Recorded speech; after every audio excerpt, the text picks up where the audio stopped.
Salut à tous et bienvenue en Burgundy. On commence direct avec une question 9 para ou 22 long riff. Eh bien ça tombe bien, on va pouvoir répondre à cette question parce que nous avons une petite occasion. On a un CZ P07 en 9 para et sa conversion en 22. Allez c'est parti, on attaque direct un test de précision à 15 mètres.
Hop, la transition en 22.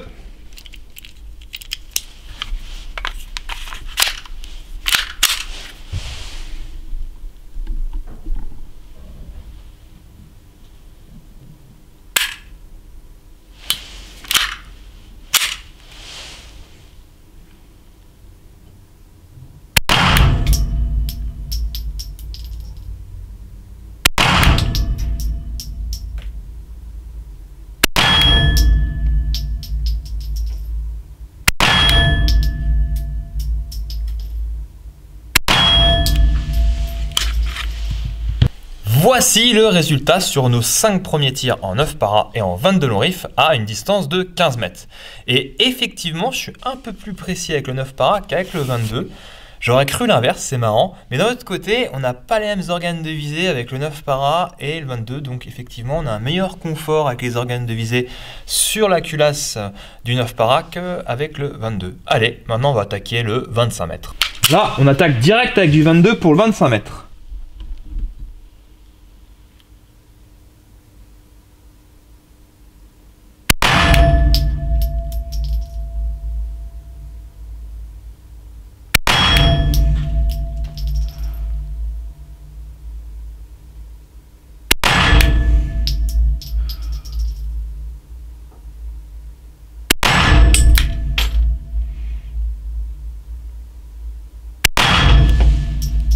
Hop.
Et voici le résultat à 25 mètres. C'est pas trop mal, étant donné qu'on est sur un canon qui mesure 3 pouces et demi, c'est assez court.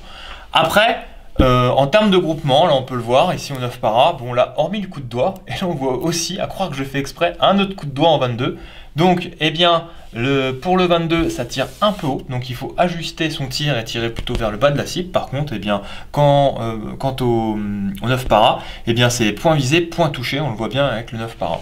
À propos du tir à 25 mètres, eh bien, en termes de précision, je dirais que c'est à peu près kiff-kiff entre le 9 para et le 22.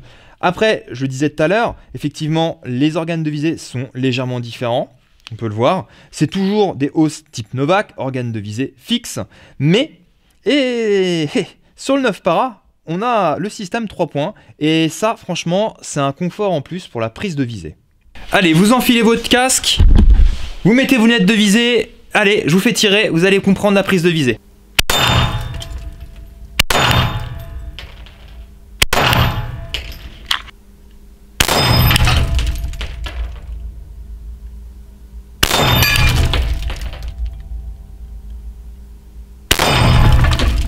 Le CZ P07, c'est quoi? Eh bien, c'est un pistolet de chez CZ, mais avec une poignée en polymère. Bon, là, j'ai voulu faire un petit côté ASMR, hein, c'est bon, trêve de plaisanterie. Ok, alors, c'est un pistolet de combat qui a séduit aussi bien le marché militaire, mais que le marché civil. Et il a pas mal de critères. Déjà, il est simple, il est fiable, il est efficace et il est précis. Donc déjà, tout ça, c'est pas mal.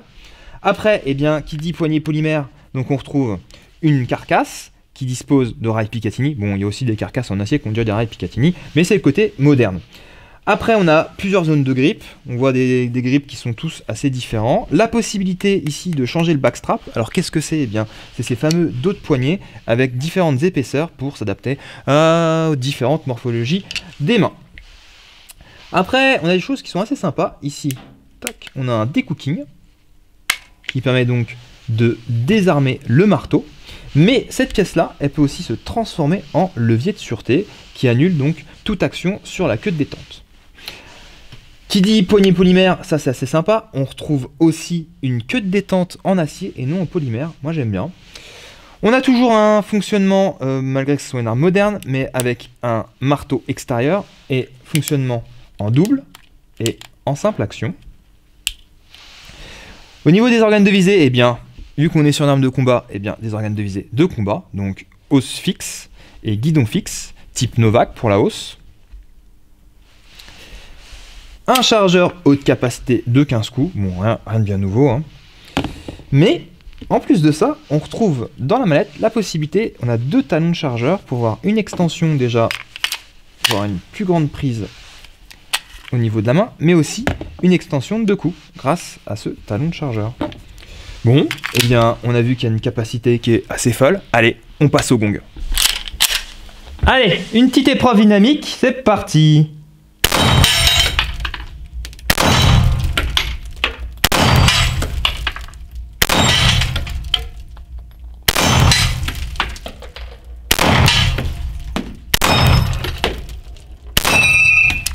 On recommence le parcours avec du 22 cette fois-ci.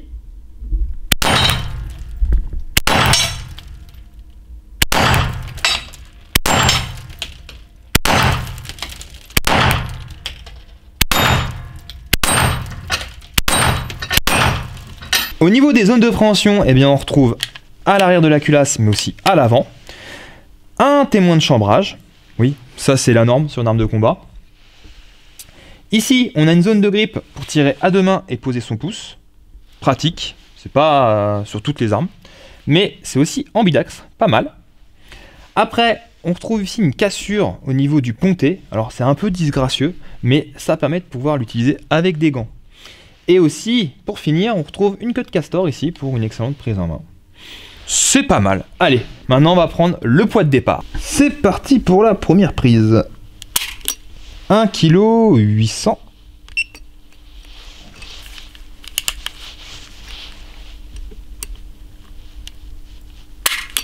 1,772 kg. Effectivement, c'est assez souple. C'est super sympa pour une arme de combat. Nous arrivons à la fin de la vidéo. En termes de fonctionnement, c'est une arme qui est agréable à utiliser. En termes de précision, on est sur une arme de combat avec un canon qui est en 3,5 pouces. On a un groupement qui est honorable à 25 mètres, mais on n'est pas sur une arme de match. Ok. Après, moi ce que j'adore, eh bien, c'est la conversion. Donc là, il faut une autorisation en B1 et là, une autorisation en B5. À savoir que l'autorisation en B5 ne compte pas dans le quota des 15 armes. Et ça permet de pouvoir s'entraîner avec la même arme, mais à moindre coût. Sur ce, je vous dis à bientôt, Burgundy Power, et merci d'avoir regardé la vidéo jusqu'à la fin.